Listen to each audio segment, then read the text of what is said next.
Kapag binigyan tayo ng Diyos ng kakayahang tumulong sa ating kapwa, huwag tayong magdalawang isip na magbahagi. Huwag nating ipagdamot ang mga bagay na pwede nating ibigay upang mapagaan ang kanilang buhay. At kahit na wala silang maisukli sa kabutihang nagawa natin, huwag pa rin tayong tumigil sa pagtulong at paggawa ng mabuti sa ating kapwa. Yan ang eksaktong karanasan na gustong ibahagi ni Ralph sa ating programa ngayong araw. Umaasa siya na sana'y kapulutan ng aral at inspirasyon ng mga kabarangay natin ang kanyang kwento. Sapagkat ito ay hindi lang tungkol sa pagtulong sa mga nangangailangan, kundi may tamang pagtulong na hindi ka maaabuso. Gusto mo na bang makarelate sa kanya? Tunghayan natin ang kanyang storya sa mga kwento ng pag-ibig, buhay at pag-asa sa nangungunang Barangay Love Stories.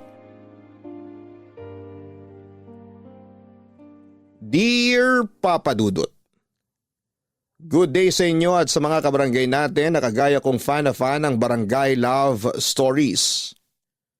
Ako nga pala si Ralph, 32 years old, may coffee shop business dito sa Quezon City at nagtatrabaho pa rin bilang virtual assistant sa gabi.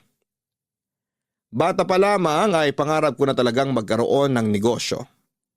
At sa edad kong ito ay wala pa akong sariling pamilya dahil hindi ko pa naman yon prioridad. Sabi ng mga kaibigan ko, mag-girlfriend na raw ako o di kaya ay dumiretso na sa pag-aasawa. Pero lagi ko lang silang sinasagot na busy pa ako sa pagpapayaman.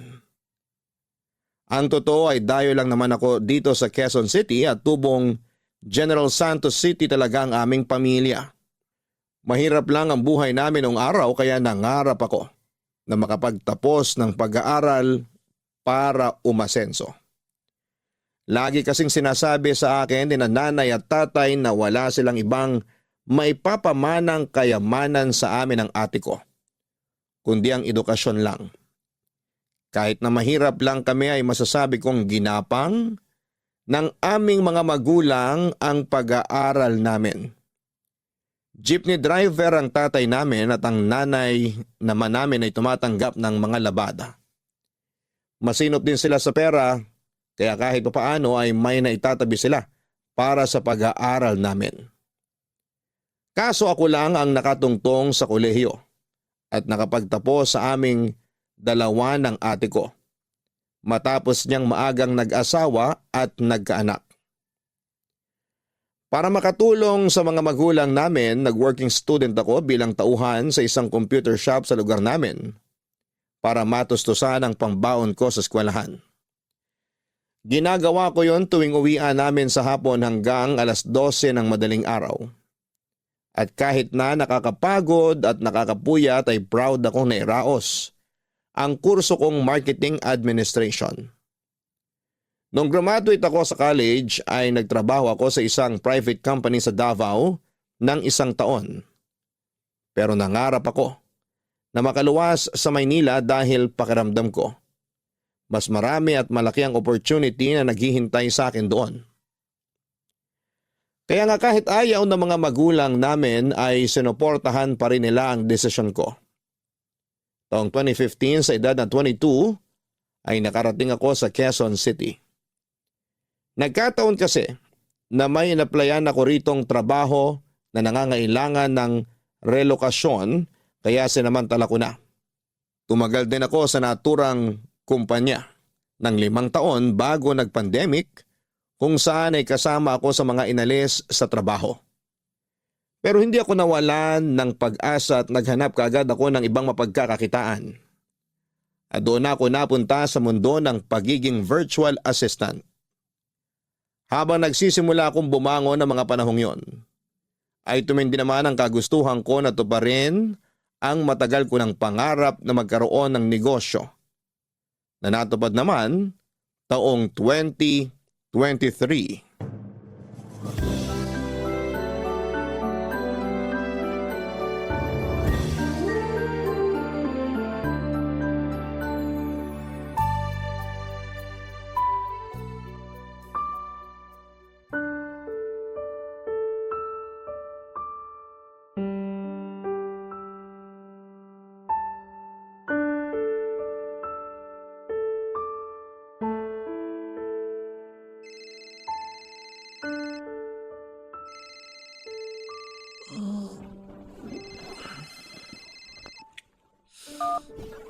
Hello? Hello, Ralph? Sino to? Anong sino to? Ako to, yung ate mo. Ay, sorry ate. Kagigising ko lang eh. Wow, tanghaling tapat na ngayon ka palang gigising. Iba talaga kapag mayaman na. Ayos lang kahit tanghaliin ng gising at hindi masyado magbanat ng buto. Ano ka ba? Hindi ako mayaman. Kaya ako tinanghali ng gising kasi napuyat ako sa trabaho ko kagabi. Sus, maniwala ako sa'yo. Baka ini-eme mo lang ako ah. Anong ini-eme? Chinacharot, niloloko. Baka sinasabi mo lang na nagtatrabaho ka sa gabi para yun ang paniwalaan namin dito sa probinsya. Pero ang totoo, pag gimmick-gimmick ka na lang. Yun ang totoo. Napuyat ako dahil sa trabaho. Bakit naman ako magsisinungaling sa inyo? Baka kasi akala mo na hindi pa namin alam ni nanay at tatay dito, isama mo na rin yung iba nating kamag-anak na nakapagbukas ka na ng negosyo dyan sa Manila.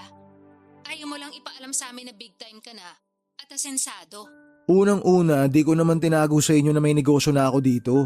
Alam nyo naman na matagal ko ng pangarap yun, di ba? Ipinangalan ko pa nga kina nanay at tatay yung coffee shop ko eh. Pangalawa, may binabayaran akong mga tauhan at renta ng pwesto. Kaya kailangan ko pa rin magtrabaho. Kabubukas pa lang ng coffee shop ngayong taon. Hindi pa masyado kumikita yun. Kaya saan galing yung mga pinagsasabi mo na chinacharot ko kayo? Tsaka sinong big time? Para sabihin ko sa'yo ate, may mga binabayaran pa rin akong bills dito. Nagigipit pa rin ako. Kumpara naman sa buhay namin dito sa probinsya, nasa mas maayos na kalagayan ka naman dyan sa Manila eh. Siyempre ang hirap-hirap kaya na may tinataguyod na mga anak. Buti ka nga solo mo lang ang pera mo, ako, wala lang ang pera. Kung meron man, hahatiin ko pa sa mga anak namin ang kinakasama ko. Uy, teka. Hindi naman tama na isumbat mo sa akin yung mga pinagkakagastusan nyo ng pamilya mo. Hindi ko naman sinusumbat. Pero nagkukumpara lang ako ng ganito, ganyan. Kaya wag na wag mong sasabihin na nagigipit ka. Kasi mas may gipit pa rin sa'yo at kami yun ang pamilya ko rito sa probinsya. Ay, bakit ka ba tumawag, te? Kung wala ka nang sasabihin, ibababa ko na to. Gusto ko pa matulog. Inaantok pa ako. Ha? Ay, ano kasi?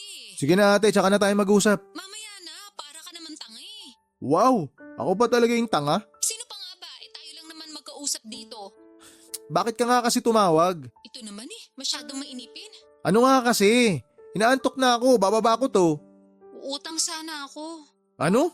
Ano ba yan? Ulit-ulit naman eh. Sabi ko, uutang sana ako. Kasasabi ko lang na marami rin akong gastos dito, di ba? Oo nga. Pero may inaasahan ka namang pera na susweldohin dyan sa trabahong sinasabi mo. Idagdag mo pa yung negosyo mo. O di ba? Tiba-tiba ka rin eh. Ang labo ng katwiran mo. Hindi nga ako tiba-tiba dito. Hindi raw. Ganun na rin yon. Kaya pautangin mo na ako kasi sobrang gipit kami ngayon. Alam mo ba, sunod-sunod kami nagkasakit ng mga pamangkin mo. Ubo, sipon, tsaka lagnat. Hawa-hawa na. Wala na rin kaming bigas na maisasaing. Kaya lalo ko nangangayayat eh. Yung kinakasama ko naman sakit ng ulo pa rin. Tapos yung iba mong pamangkin sarili lang iniisip. Kulang na lang mapanot ako sa konsumisyon. Kaya maawa ka naman sa akin na ate mo. Ibabalik ko naman sa iyo yung perang uutangin ko eh. Alam ko na pinaghirapan mo yun. Sige na Ralph. Pautangin mo na ako. Ay, ano pa nga bang magagawa ko? Alam ko naman hindi mo ako titigilan hanggat di kita pinauutang eh. Wala lang talaga ako malalapitan. Kapag sa iba naman ako umutang, itutubuan nila ng malaki. Kaya imbis na makabahid ako agad, lalo kong nalulubog. Kaya parang awa mo na. Pagbigyan mo na ako. Palibasa, alam mo na hindi kita matitiis. Salamat talaga, Ralph. Hulog ka ng langit.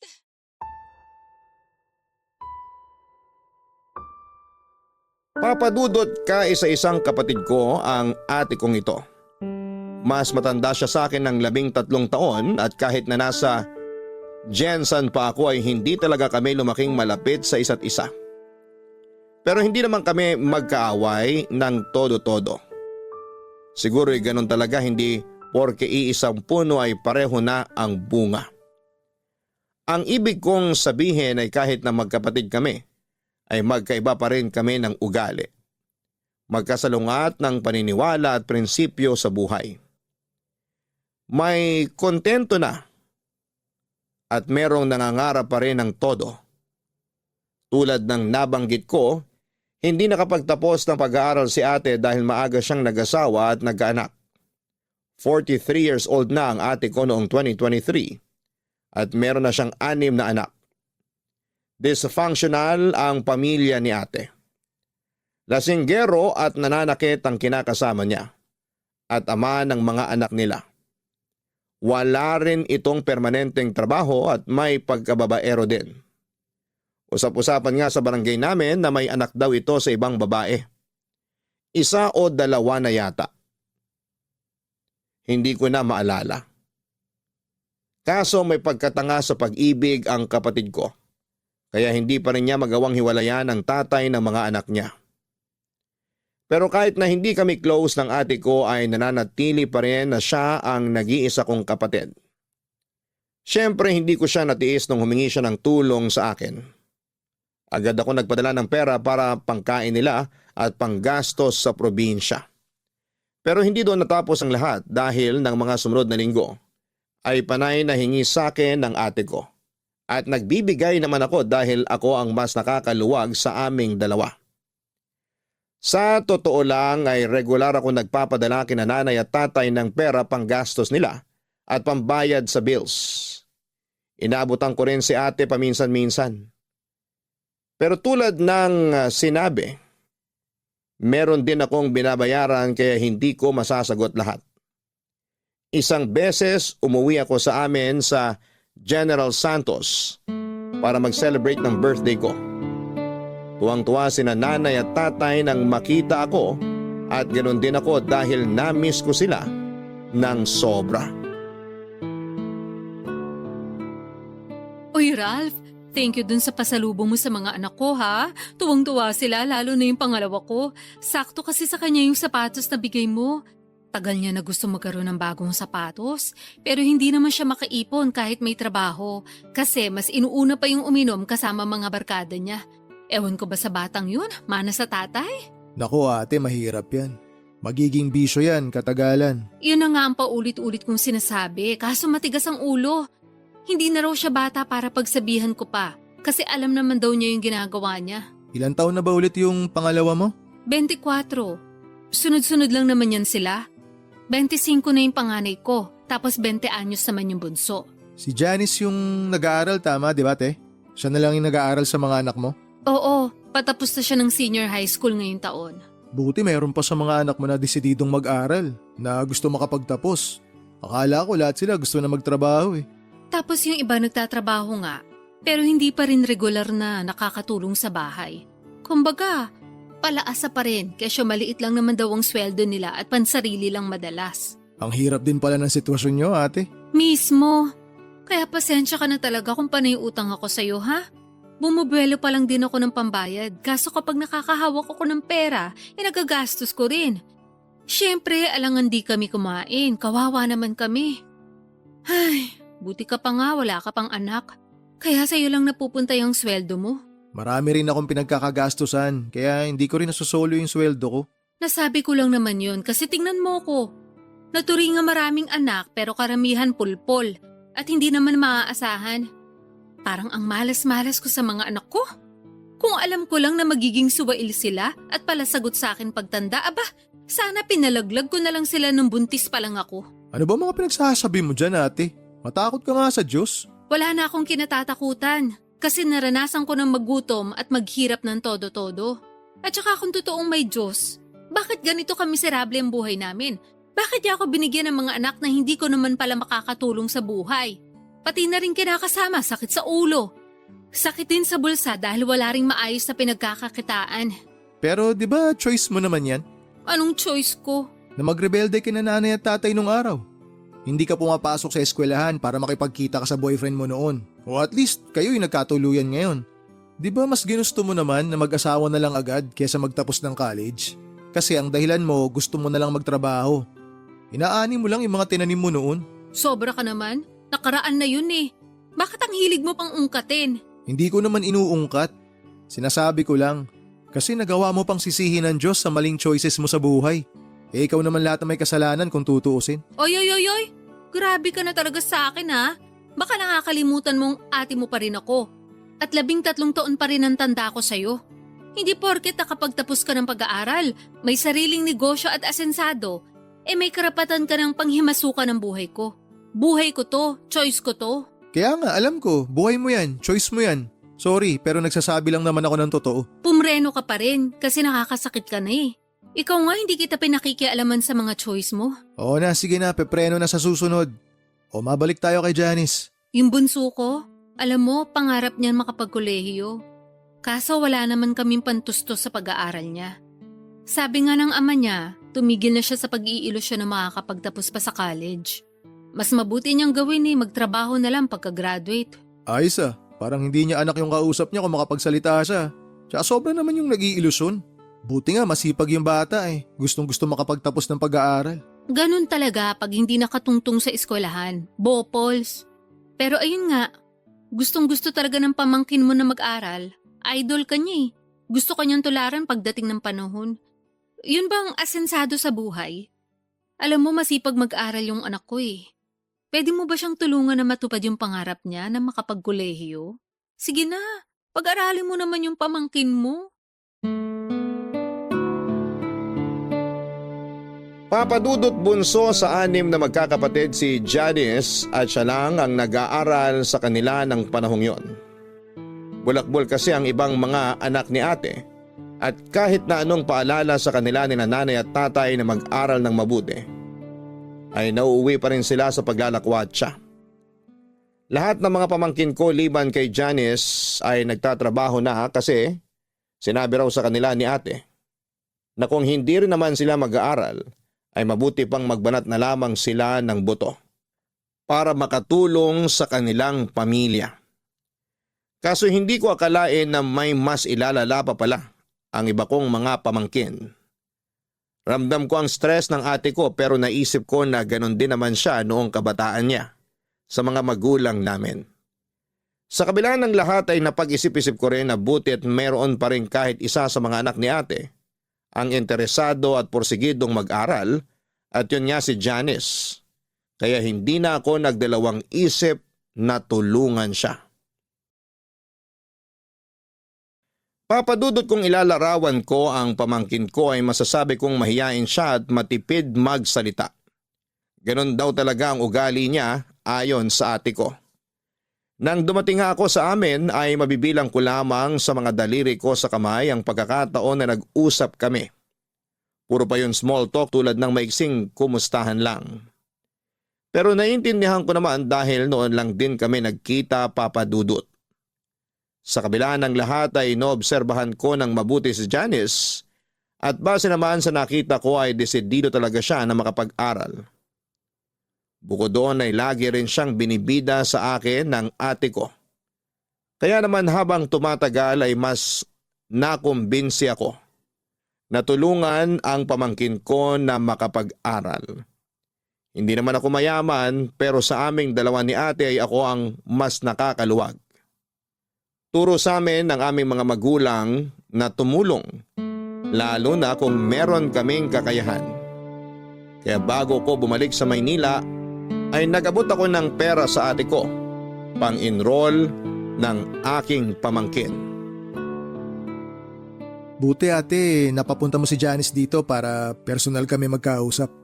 Nga pala, marunong ba siya magtagalog? Huwag kang mag-alala, marunong magtagalog yun. Mahilig yun sa mga teleserye ng GMA.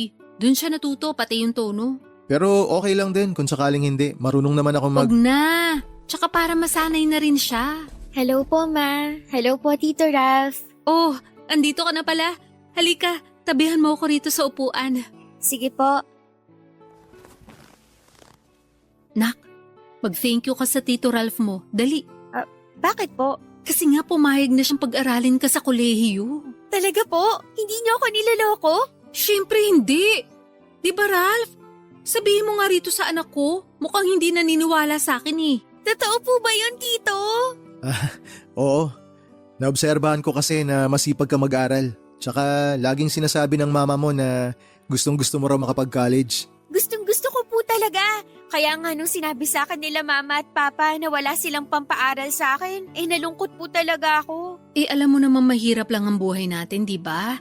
Sana naiintindihan mo na yun. Tsaka kayong lahat ginagapang naman namin kayo ng papa nyo. Hindi lang talaga tayo tinatamaan ng swerte. Puro lintik at kamalasan tumatama sa atin. Sawing palad, kumbaga.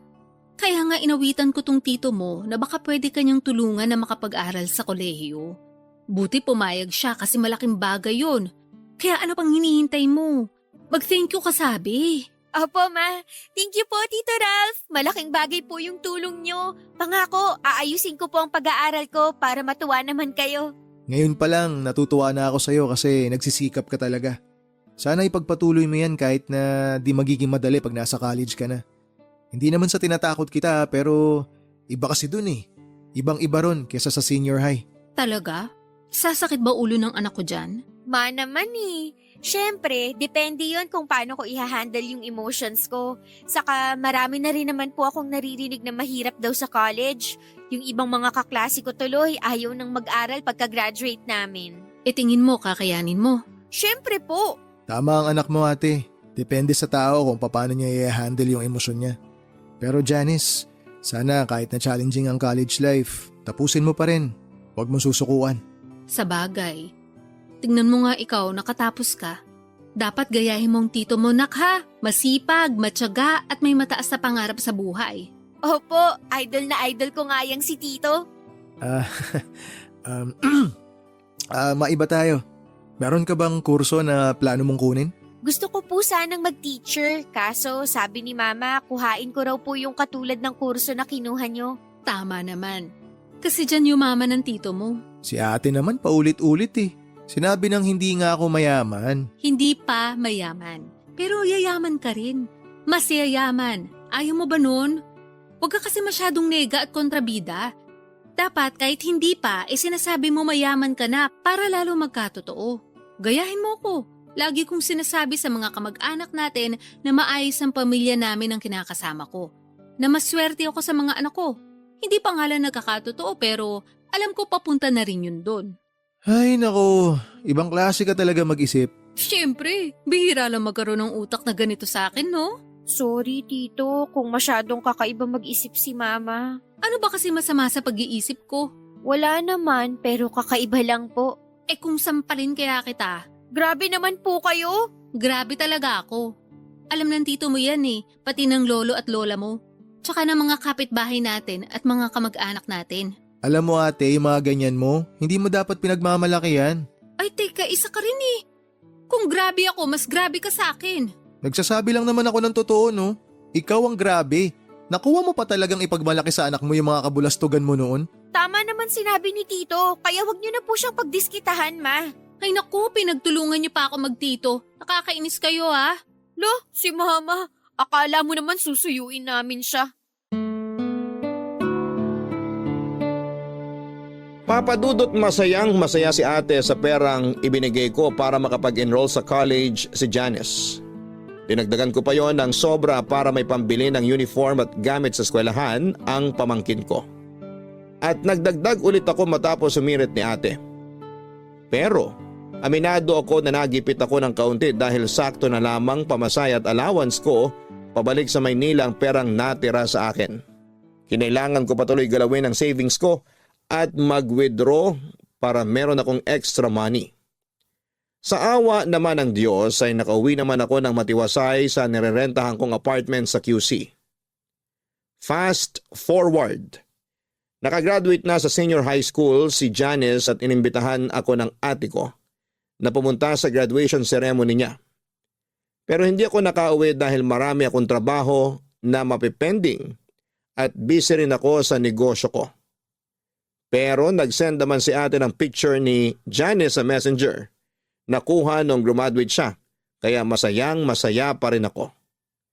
Nag-reply ako ng congratulations sabay hirit ni ate na kung pwede raw regaluhan ko ang pamangkin ko kasi wala naman daw itong natanggap na graduation gift.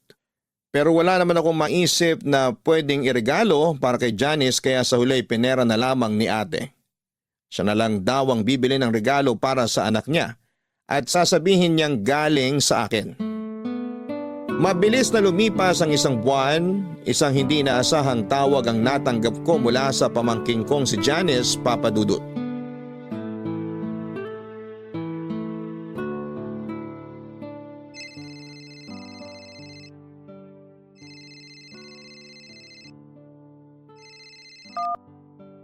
Hello? Hello, Tito? Oh, Janice, napatawag ka. Opo pasensya na kayo kung naistorbo ko kayo. Baka lang may ginagawa kayo. Wala naman akong ginagawa. Bakit ka napatawag? Nahihiya po ako pero wala na akong choice kundi lumapit sa inyo at magsabi. Anong problema? May nangyari ba? Opo, meron po. Ayaw nga sabihin ni Mama kasi baka raw magalit kayo kaso kasalanan naman niya. Sige na, sabihin mo sa akin. Ano ba yun? Tungkol po yun sa pag-aaral ko sa college. May nahanap na nga akong university na papasukan ko. Kaya lang, atrasado pa po ako kung makakapag-enroll ako on time. Anong ibig mong sabihin? Paanong atrasado? Di ba nag-iwan na ako sa mama mo ng perang pang-enroll mo bago ako bumalik dito sa Manila? Yun nga po, kaso nagastos ni Mama yung pera. Ano? Nagastos niya? Sorry po, ayaw nga niyang ipasabi sa inyo kasi baka raw magalit kayo. Gagawa na lang daw po niya ng paraan kaso hanggang ngayon wala pa siyang nauutangan. Malapit na po yung enrollment ko. Natatakot ako na baka hindi matuloy pag-aaral ko tapos magalit kayo sa amin. Teka, sandali. Ano munang ginawa ng mama mo dun sa perang binigay ko na pang-enroll mo sana? Pinanghanda niya po nung graduation ko. Tapos nagastos niya lahat yung pera? Ganun na nga po. Tuwang-tuwa kasi siya dahil may nakagraduate na raw sa pamilya. Proud na proud siya sa akin.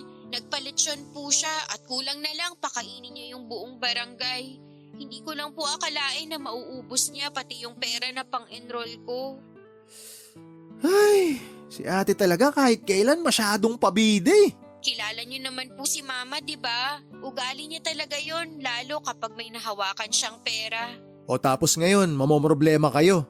Pati ako damay pa rito. Nagalit nga po ako sa kanya, pero sabi niya, wag ko na raw sabihin sa inyo kasi gagawa na lang niya ng paraan. Kaya lang, wala pa raw pong nagpapautang sa kanya eh. Tapos malapit na nga ang enrollment ko.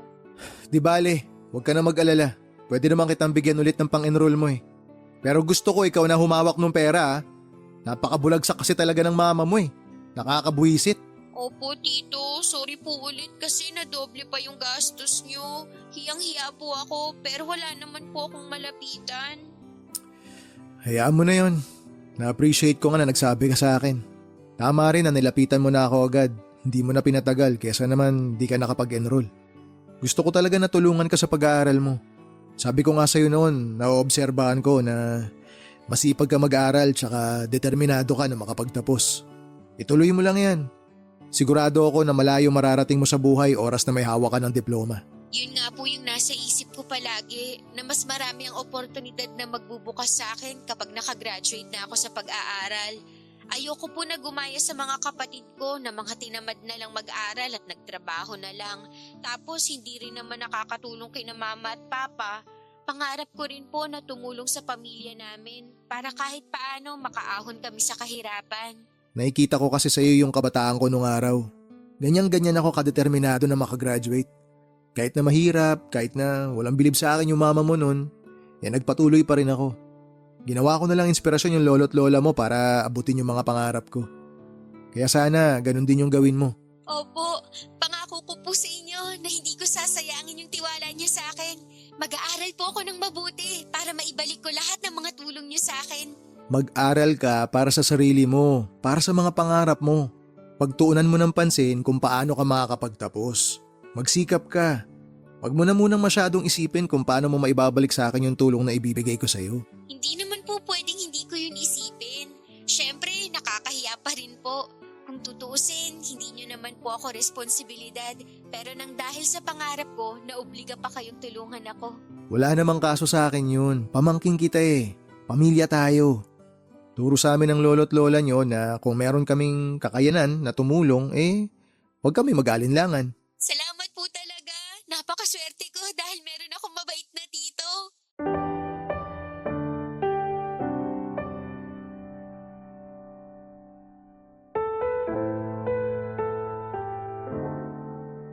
Papadudot gano'n na lamang ang gulat at pagkainis ko kay ate nang malaman ko mula mismo sa anak niya kung ano ang ginawa niya sa perang nakalaan para sa enrollment, pambili ng gamit at uniform ng pamangkin ko.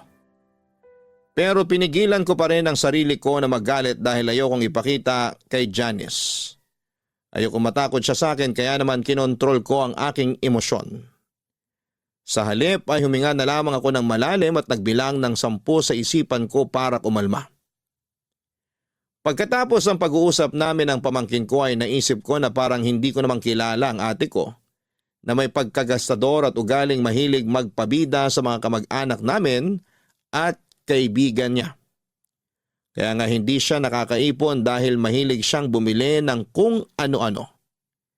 Hindi talaga siya magaling humawak ng pera at hindi rin naman niya gustong matuto. Papa Dudut. Noong taong ding yon ng 2023 ay nagpadala ng picture sa messenger ko si ate tungkol sa registration form ni Janice sa college. Excited ako at masayang-masaya para sa pamangkin ko. Alam ko na hindi magiging madali ang college life niya. Pero nakahanda naman akong tulungan siya financially para mairaos ang kanyang pag-aaral. Alam ko kasi ang kahalagahan ng edukasyon at yon ang gusto kong tumatak sa isipan niya. Hindi nagtagal ay nagsimula na ang klase at noong mga sumunod na buwan ay napansin kong dumalas ng dumalas ang paghingi sa akin ng pera ni ate kesyo marami raw gastusin sa pag-aaral ang pamangkin ko. Alam ko na magastos sa college pero parang hindi na makatotohanan ang mga dahilan ng ate ko. Bukod doon ay hindi ko rin makausap si Janice dahil bigla niya akong blinak sa messenger. Kaya hindi niyo ako masisisi kung magdududa ako dahil meron ng reputasyon ng pagiging sinungaling ang ate ko. Isang araw ay naisip kong umuwi sa amin nang hindi pinapaalam sa pamilya ko.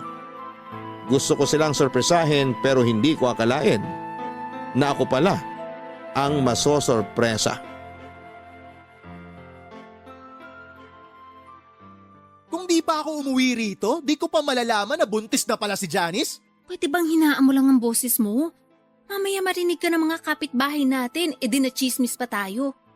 Buti pa sa mga kapitbahay may hiya ka, pero sa akin wala. Sobra ka namang magsalita. Bakit? Totoo naman eh. Sige nga, ipaliwanag mo. Kung may hiya ka talaga sa akin, kailan mo planong sabihin na buntis na pala yung anak mo? Sasabihin ko rin naman sa'yo, kaso bumubuelo pa ako eh. Baka magulat ka eh. Malamang! Magugulat talaga ako! Sabing huwag kang sumigaw, natuturete ako sa'yo eh. Sa anak mong nabuntis, di ka natotorete? Dapat nag-aaral siya. Di sayang na ngayon yung pagkakataon. Imbis na makakatapos siya ng college, mag-aalaga na ng bata kasi nga magiging nanay na. Yun nga, hindi ko na nasubaybayan. Meron palang nakamabutihan dun sa eskwelahan. Tapos ayan na nga yun nangyari. Dapat kasi nabantayan mo yun. Paano ko malalaman yun? Sige nga. Bakit akong tinatanong mo? Dapat tanungin mo yung sarili mo. Kakausapin ko yung anak mo. Sa susunod na lang, stress yung anak ko eh. Huwag mo nang dagdagan. Ha? Paano siya na-stress? Ginusto niya yan tapos stress siya ngayon? Hindi kasi siya pinanagutan nung nakabuntis sa kanya. Tinakasan siya nung mokong na yun nung sinabi niyang buntis siya. Ay, anak naman talaga ng teteng oh. Kaya nga palipasin mo na. Sa susunod mo na lang kausapin pero wag mo namang pagalitan. Kawawa naman yung anak kong yun, baka mapano. Alam mo, kasalanan mo talaga lahat to ate. Paano ko naman naging kasalanan? Kasi masyado mong kinukonsinti yung anak mo. O yan tuloy kasi naging masyado kang maluwag. Naging masyado kang pabaya. Baka nakakalimutan mo na 20 anyos na siya, hindi na siya teenager. Tignan mo kung gaano kabaluktot yung katwiran mo. Rason na pala ngayon yun. Porke 20 na, pwede na magbuntis. Pwede na maging ina. O ibabalik ko sa'yo yung sinabi mo. Baka nakakalimutan mo ate. Ako ang nagpapaaral sa anak mo. O paano ngayon yun? Di hinto siya sa pag-aaral. Tungkol sa bagay na yan. O bakit ka natigilan dyan? Ituloy mo yung sasabihin mo. Ang totoo, tumigil na si Johnny sa pag-aaral eh. Ayaw na raw niyang pumasok, gawa ng nahihiya na siya sa mga kaklase at propesor. Ano? Tumigil na pala yung anak mo sa pag-aaral eh. Ba't tuloy-tuloy ka pa rin sa paghingi ng pera sa akin? Sinasabi mo para sa pang-aral niya. Kasi nga, bumabuelo pa ako kung kailan ko sasabihin sa'yo yun nangyari. Tapos sabi ng pamangkin mo, nahihiya daw siya sa'yo. Kaya ka nga niya blinak sa messenger ba yun? Nakita raw niya na marami kang chat sa kanya kaya nataranta siya. Natakot din siya na magalit ka sa kanya. Siyempre, magagalit ako sa kanya. Pati na rin sa'yo. Ilang beses nyo na ako niloko? Binibilog nyo lagi yung ulo ko? Kakapal na mukha nyo? Sobra ka naman. Para naman sa pamangkin mo yung pera na hinihingi ko sa'yo.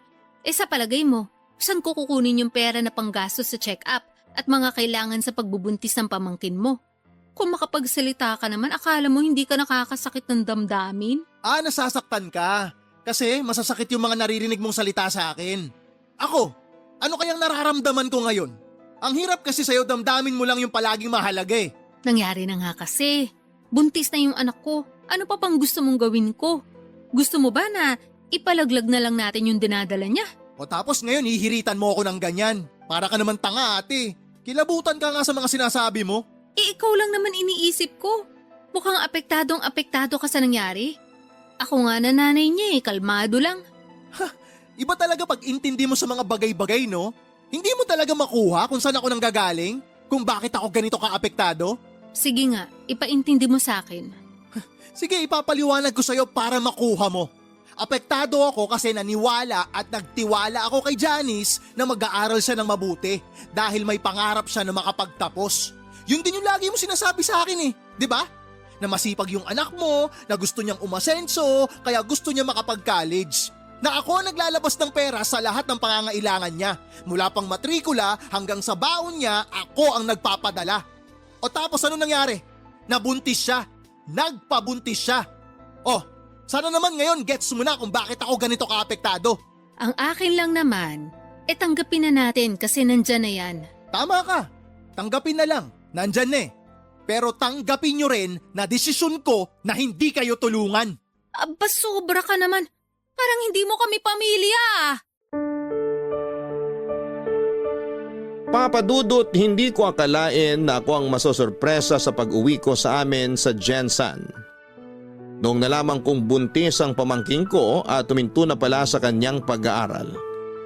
Bale hindi nga niya natapos ang unang semestre pero pinalabas ng ate ko na pumapasok pa rin siya sa eskwelahan para patuloy na makahingi ng pera sa akin. Kaya pala ibang kutob ko ng mga panahong yon. Buti na lamang nakinig ako sa instinct ko na umuwi sa amin para malaman ang katotohanan. Magaling din kasing magtago ang ate ko kaya wala ring kaideya-ideya ang iba naming kamag-anak pati na sina nanay at tatay. Sobrang dismayado nga nila nung malaman ang nangyari pero sa huli ako pa rin ang pinalabas na masama ng ate ko matapos ako magdesisyon na tumigil na sa pagpapadala ng pera sa kanila. Sobra din ang pagkadismaya at frustration ko kay Janice kasi akala ko ay iba siya sa mga kapatid niya. Pero sa huli mukhang mas masahol pa siya dahil sa ginawa niya. Habang nasa probinsya ko ay ilag sa akin si Janice. Pero kitang-kita ko na walang pagsisisi ang pamangkin ko at mukhang nasa loob lang pala ang kulo niya. Sa huli nang nakabalik na ako sa Maynila ay nalaman kong pinagkalat ng ate ko sa iba naming kamag-anak na masama ang ugali ko porque nakakaangat na ako sa buhay. Pero dahil sa malayo naman ako ay pinilit kong huwag magpaapekto. Mabilis na lumipas sa mga buwan at nalaman ko na nanganak na si Janice at laking gulat ko nang binalita sa akin ni nanay na kinuha pa akong ninong ng anak ng pamangkin ko. At imbitado pa talaga sa binyag noong baby. Ayoko sanang pumunta pero hindi na ako nakatanggi sa pakiusap ng nanay at tatay namin. Taong 2024 nang umuwi ulit ako sa Jensan para umaten sa binyag ng anak ni Janice. Buti naman umuwi ka dito sa atin sa probinsya para umattend ang binyag ng baby ni Jen. Wala naman ako magagawa eh. Ayoko sana pero pinilit ako ni nanay at tatay. Ito naman parang hindi mo naman apo yung baby. Baka nakakalimutan mo, kadugo mo yun. Pamilya tayo. Tsaka pinangalan nga sa yung anak niya Ralph Adrian. O di ba? Magandang pakinggan. Hindi naman tungkol sa baby ni Janice yung rason kaya ayoko munang umuwi dito eh. Baka nakakalimutan mo.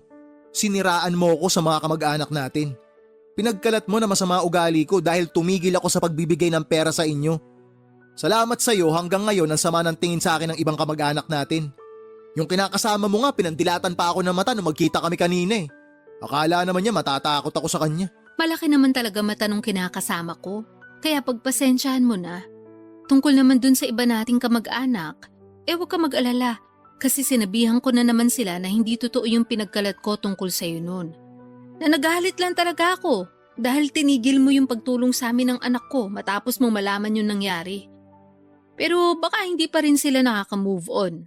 Sabihan ko na lang ulit. Ay, sensya ka na talaga ha. Huli na nung narealize ko na hindi mo naman talaga kami responsibilidad. Tsaka kami talaga yung may pagkakamali dun. Kung na-realize mo pala yan, bakit hindi ka man lang nag-sorry sa akin nun?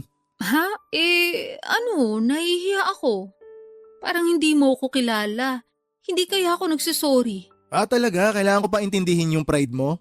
Ayos ka. Tsaka ito na yung paraan ko ng pagsisorry. Alin?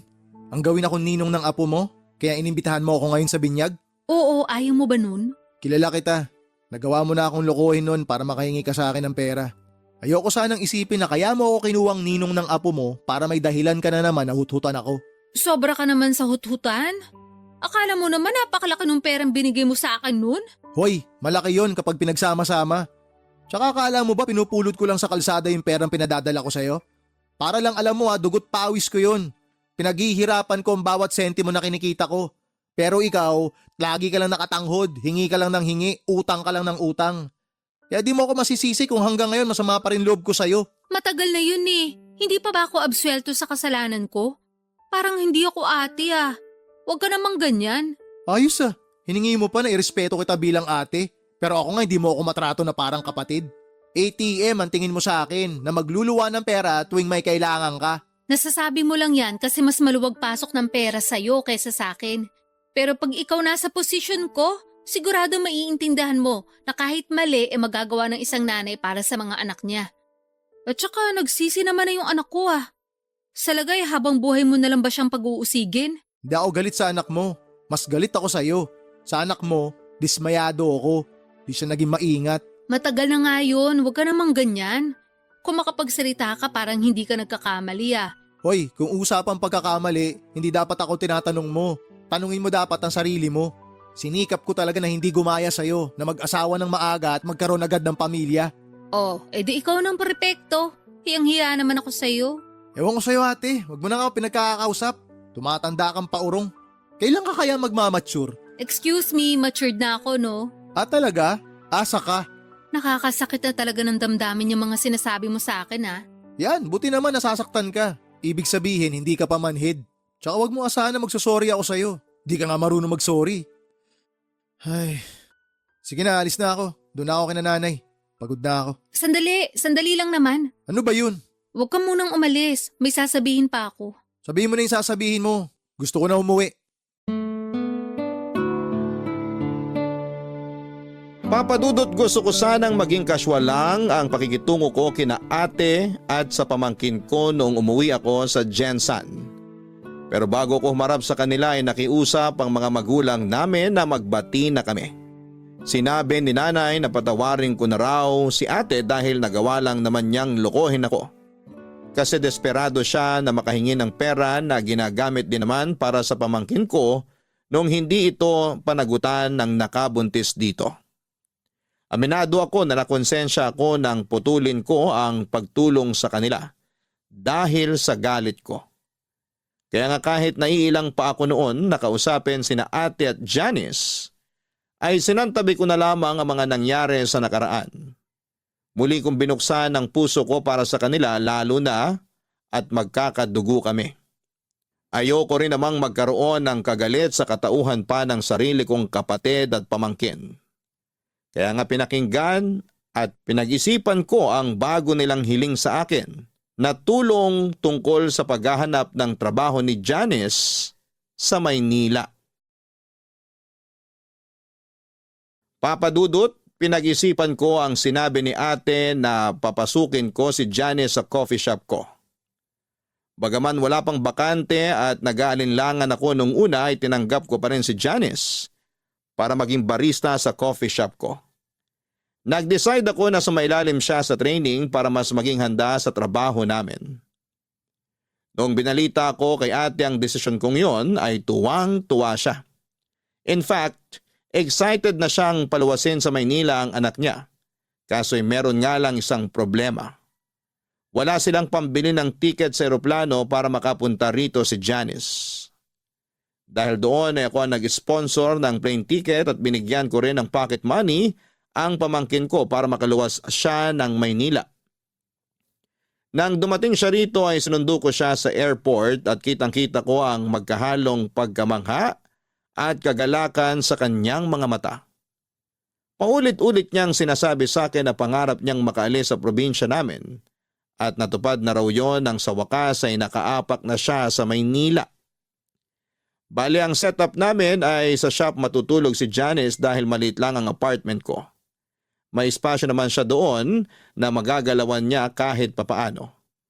Hindi na rin naman kumontra ang ate at pamangkin ko sa desisyon kong yon. Since ako naman ang nagbigay ng trabaho kay Janice at ako rin ang magpapasweldo. Hindi nagtagal ay nagsimula na si Janice sa pagtitraining bilang barista sa coffee shop ko. Ipinagkatiwala ko siya sa isa kong tauhan na bihasa sa ginagawa namin at nagsisilbi ko ring team leader. Kaso makaraan lang ang 2 linggo ay meron siyang nareklamo sa akin tungkol sa pamangkin ko.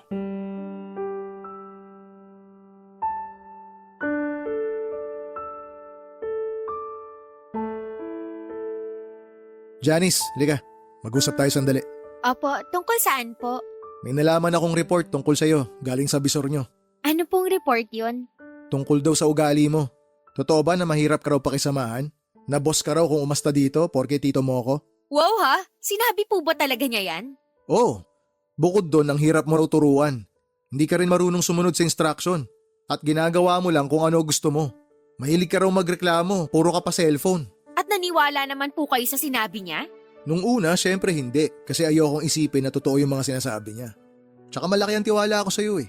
Pamangking kita pero kailangan ko rin naman pakinggan yung mga empleyado ko at maging patas sa kanila.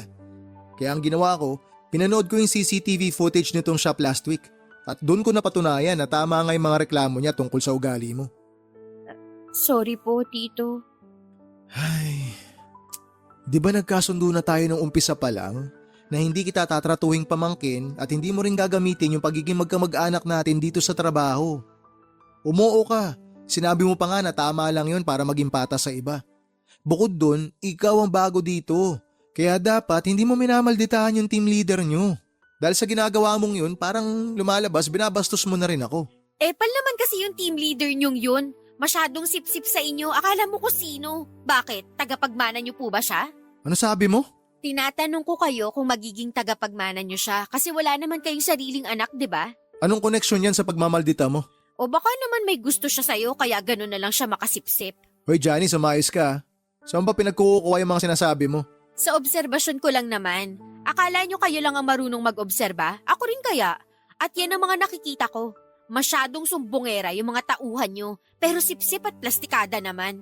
Akala mo kung sinong magaling, nagkakamali rin naman sila. Ako nga madalas nilang binubuli kasi baguhan lang ako. May isang beses na pinaglinis nila ako ng CR para may magawa raw ako. Tama ba yun? Bagong manicure pa naman ako noon, nasira lang tuloy mga kuko ko. Kailan nangyari yan? Sabihin mo, para ma-check ko sa CCTV. Hindi ko na matandaan. Basta nangyari talaga yun. Kung totoo ngang nangyari yan at pag napatunayan ko na binubuli ka nila, meron silang matatanggap na memo sa akin. Memo lang? Hindi nyo ba sila tatanggalin? Hindi ako pwede basta-basta magtanggal ng empleyado lalo't walang mabigat na dahilan. Tsaka may proseso yan. Kaya nga memo muna kasi first offense pa lang. Bukod doon, matagal na rin sila sa akin. Wala namang ganitong insidente bago ka dumating eh. Ibig sabihin, ako lang talaga panira rito? Wala naman akong sinasabing ganun. Ganon na rin yun eh. Sinasabi nyo na ako lang panira dito sa negosyo nyo. Grabe, ang unfair nyo naman, hindi nyo naman kaano-ano yung mga yon. Ako kaya ang pamangkin nyo rito. Hindi ko nakakalimutan na pamangking kita, pero sana wag mo rin kalimutan na kailangan kong maging patas. Sana maintindihan mo rin na pagdating sa trabaho, hindi mo lang ako tito, boss mo rin ako. Kung yung team leader nyo hindi mo magawang respetuhin, paano ako makakaasa na re-respetuhin mo ako pag di ka nakaharap sa akin? Sinong may sabi na hindi ko kayo nire-respeto? Nire-respeto ko kaya kayo? Respetuhin mo rin yung mga katrabaho mo. Mahalin mo sila kasi kayo yung magkakasama dito. Mahalin at pahalagahan mo rin yung trabaho mo kasi pinagkakakitaan mo to eh. Kaya ka nga lumuwas dito sa Maynila para maghanap buhay. para may padala ka sa anak mo sa probinsya. Alam ko naman yun. Hindi nyo na kailangang isumbat sa akin. Hindi kita sinusumbatan. Sinasabi ko lang sa'yo yung mga dapat mong gawin, na dapat mong tandaan. Kasi nalilihis ka eh. Parang hindi mo ata naaalala kung bakit ka nagtatrabaho dito sa Maynila eh. Pinamumukha nyo na kayo ang nagpapasweldo sa akin. Na kayo rin ang nagbayad ng ticket ko sa eroplano para makapunta ako rito. Kulang na lang sabihin nyo sa akin ang kapal ng mukha ko dahil sa dami ng mga tinulong nyo sa pamilya namin. Siguro nga tama ako. Nagalit pa rin kayo sa akin hanggang ngayon. Kasi hindi ko tinupad yung pangako ko na magtatapos sa college dahil nabuntis ako ng maaga.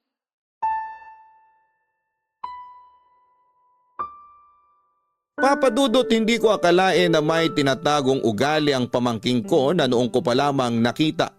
Ang bastos niya na sinasagot-sagot niya ako samantalang bilang boss niya ay pinagsabihan ko lang naman siya.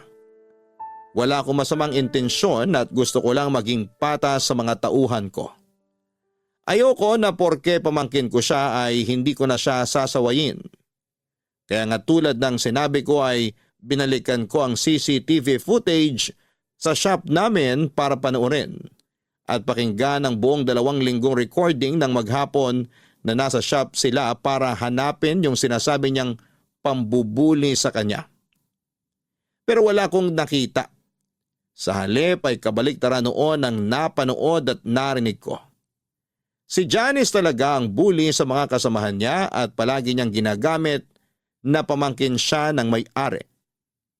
Habang tumatagal, lalo pang sumasakit ang ulo ko sa pamangkin ko nang dumala sa mga report na natatanggap ko tungkol sa kanya mula sa mga kasamahan niya.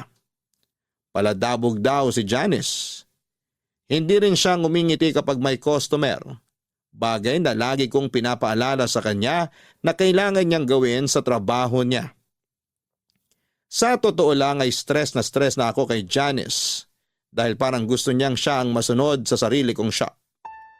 Pero hindi pa pala doon natatapos ang sakit ng ulo ko sa kanya. Nang tumawag sa akin si ate, naggalit kesyo nakarating sa kanya ang balita na pinagsabihan at pinagalitan ko si Janice tungkol sa aming trabaho.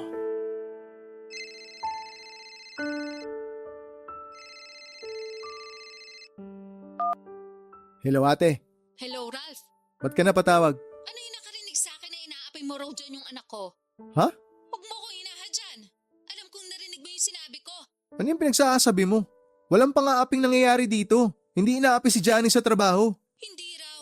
Ano yung sinumbong sa akin ng anak ko? Sige nga. Hindi ko alam kung ano pinag-usapan nyo. Bakit? Ano ba mga sinumbong niya sa'yo? Sinabi lang naman niya sa akin na binubuli niyo raw siya dyan. Tapos nagsumbong daw siya sa'yo. At mas kinampihan mo pa raw yung iba mong mga tauhan. Aba Ralph, sino ba sa kanilang pamangkin mo? Oo nga, pamangkin ko si Janice. Pero walang pambubuling nangyayari sa trabaho. Ibig mong sabihin sinungaling ang anak ko? Oo, nagsisinungaling siya. Dahil ako mismo ang nag-imbestiga sa reklamo ng mga kasamahan niya. Alam mo kung ano nadiskubre ko sa anak mo? Ano? Yung anak mo mismo ang bully. Binubuli niya lahat ng mga katrabaho niya. Huwag niya subukang itanggi dahil may ebidensya ako. Meron akong kopya ng CCTV footage kung saan huling-huli si Janice na nambubuli. Pwede ko ipadala sa'yo para sabayin yung panooring mag-ina. Para maliwanagan ka na may pagkasinungaling talaga yung anak mong maldita. Baka naman pwede nating pag-usapan to, Ralph. Pamangkin mo naman yun eh. Ate mo ko, di ba? Diyan kayo magaling. Kayo ng anak mo. Lagi niyong binabalandra sa mukha ko na pamilya tayo para makonsensya ako. Pero di niyo man lang ba naisip na nakakapagod kayo? Alam mo ba na hindi lang pambubuli ang problema ni Janice sa trabaho? Hindi lang yun ang issue rito. Tatamad-tamad din niyang anak mo. Bukod sa ubod ng maldita, nagmamarunong pa. Lagi pa nakasimangot sa harap ng mga customer ha. Hindi rin siya mapagsabihan. Kasi ultimo ako na tsuhin niya. Ganun-ganun na lang kung sagot-sagutin niya eh. O tama ba yon? Tapos ngayon malalaman ko na gumagawa siya ng kwento para malinis ang pangalan niya dyan sa inyo. Tapos palalabasin niya na kawawa siya rito. Ano yun? Para naman akong ginagawang tanga ng anak mo ate. Pagpasensya mo na yung pamangkin mong yun. Hayaan mo, pagsasabihan ko. Nako, hindi na ako aasa na pagsasabihan mo yung anak mo. Tsaka pagpasensyahan? Sawang-sawa na akong pagpasensyahan kayo. Akala ko iba'y hilat siya ni Janice sa'yo eh. Pero mag-ina nga talaga kayo. Parehong-pareho ugali niyong dalawa. Ano namang ibig mong sabihin ha? Ikaw naman di mo pa nakuha agad. Gusto mo pa ipaliwanag ko sa'yo. Manang-mana sa'yo yung anak mo. Yun ang ibig kong sabihin. Pareho kayong sinungaling, pareho kayong manluloko, pareho kayong manggagamit, pareho ring masama ang ugali nyo. Aba, hinay-hinay ka sa mga sinasabi mo dyan. Ano maghinay-hinay pinagsasabi mo? Hoy ate, wag mo ako manduhan. Punong-puno na ako sa inyo ng anak mo. Tinulungan ko kayo, pinagkatiwalaan kasi nga tulad ng lagi mong dinadahilan, pamilya ko kayo. Pero anong ginawa niyong mag-ina? Ha? Ano? Niloko niyo ako ng paulit-ulit. Ang nakakatawa dito, nagkuntsabaan pa kayong dalawa. Alam mo sa totoo lang, akala ko tama nakalimutan ko na lang yung atraso niyo sa akin eh. Lalo ka na, nung siniraan mo ako dyan sa atin. Kasi nga tinigil ko yung pagbibigay ko sa'yo ng pera nung mabuntis yung anak mo. Akala ko tama na patawarin kita eh. Kasi sabi mo nga nakaraan na yun, kalimutan na natin yun, pwede naman tayo mag-move on. Pero sa tingin ko, yun na ata yung pinakamalaking katangahang nagawa ko sa tanang buhay ko. Nakakapagod kayong tulungan kasi mga abusado kayo. Nasasabi mo lang yan dahil nakakaluwag ka. Ikaw kayang pumalit sa posisyon namin. Tignan ko kung hindi ka maging desperado para lang makaahon sa kahirapan. Naranasan ko rin naman maghirap ah. Baka nakakalimutan mo, bata pa lang tayo, mahirap na buhay natin. Iisa ang pamilyang pinanggalingan nating dalawa ate. Kaya nga nagsumikap ako eh. Hindi ako tumigil sa pag-abot ng pangarap ko. Inisip ko na isang araw may aahon ko rin ang pamilya natin sa kahirapan. Oh, ngayon meron akong savings, meron akong konting naipundar, meron akong maayos na trabaho, meron akong sariling negosyo. Kasi nagsumikap ako. Hindi ako tinamad na kumayod at hindi ako naging malandi katulad mo. Para sabihin ko sa'yo, narating ko to nang hindi naging desperado na gumawa ng masama at manloko ng kapwa para lang makaahon sa kahirapan. Hindi kagaya mo. Wala lang sa'yo na loko-lokohin ako, maitawid nyo lang yung katamaran nyo. Kasalanan mo talaga eh, tsaka ng baluktot mong katwiran kung bakit naligaw ng landas yung mga anak mo. Dapat ikaw yung gumagabay sa kanila eh. Pero ikaw mismo yung dahilan kung bakit sila napariwara. Grabe ka naman sa mga sinabi mo. Humanda ka. Ipagkakalat ko sa buong barangay natin na masama ang ugali mo. Gawin mo! Sino tinakot mo? Akala mo kakabahan ako dyan sa pagbabanta mo? Di sige, subukan mo. Sa oras na masira yung pangalan ko dyan, ididimanda kita. Gagawin mo yon? Bakit hindi? Hindi ako natatakot sa'yo. Oh, pinagbantaan mo ako, nasisiraan mo ako dyan sa atin. Tapos ngayon sinabi ko na didemanda kita, nagtatanong ka kung gagawin ko ba talaga. Para ka naman tanga kausap ate. Hindi lang kita pinapatulan noon, pero punong-puno na ako sa'yo ngayon. Napagod na ako sa pagtulong sa inyo, napagod na ako sa ugali mo. Kaya wag na wag mo akong tinatakot kung ayaw mong may kalagyan ka. Sige na, bababa ako na to. May trabaho pa ako. Papa Dudut, alam ko na mali na takutin ko si ate, pero ayoko namang isipin niya na palalagpasin ko lang ang ginawa ng anak niya. Saka binigyan ko naman ng tsansa si Janice na ayusin ang ugali niya pero hindi niya pa rin ginawa yon. Unfair sa iba niyang kasamahan na nagtatrabaho ng patas. Kaya nga nag-decide akong tanggalin na lamang siya sa trabaho at pauwiin sa Jensan. Bagay na hindi na nila tinutulan ng ate ko. Ako ang sumagot ng plane ticket ng pamangkin ko pabalik sa probinsya namin. At simula noon ay nawala na ako ng amor sa kanila. May mga naririnig akong balita tungkol sa kanila mula kina nanay at tatay pero lagi kong sinasabi na wala na akong pakialam. Ang totoo ay meron pa naman pero ayoko nang makialam. Dahil baka makahanap na naman ng opportunity ang ate ko na gamitin ako sa pansarili niyang pakinabang. Pagod na akong tumulong ng bukal sa puso para lang lokohin at gamitin ng pamilya nila. Bagaman hindi ko pa rin naman tuluyang pinuputol ang ugnayan ko sa kanila bilang kamag-anak, mas payapa ang buhay ko kapag limitado ang pakikisalamuha ko sa kanila. Alam ko sa puso ko na ginawa ko ang lahat para tulungan ang pamilya ng ate ko. Kaunting pagsasakripisyo lang naman ang kailangan nilang ipuhunan. Pero tamad sila. Mareklamo at walang tiyaga. Kaya naisip ko na hindi ko na sila responsibilidad. Dalangin ko na lang na may matutuhan sa buhay si ate at ang pamilya niya. Kapag nangyari yon, baka pwede ko pa ulit silang tulungan. Maraming salamat po Papa Dudut sakaling mapili ninyong i-area ang storya ng buhay ko. Sana po ay kinapulutan ito ng aral at inspirasyon ng mga kabarangay natin. God bless sa Barangay Love Stories. And more power sa inyong istasyon. At congratulations po sa mga pagkilala, mga awards na inyong natatanggap. Ang inyong forever kapuso at kabarangay, Dear Papa Dudut. Good day po sa inyo at sa lahat ng mga kabarangay na katulad kong avid listener ng Barangay Love Stories. Tawagin niyo na lamang po ako sa pangalang Vito. 33 years old at nagtatrabaho bilang auditor sa isang private company dito sa Quezon City.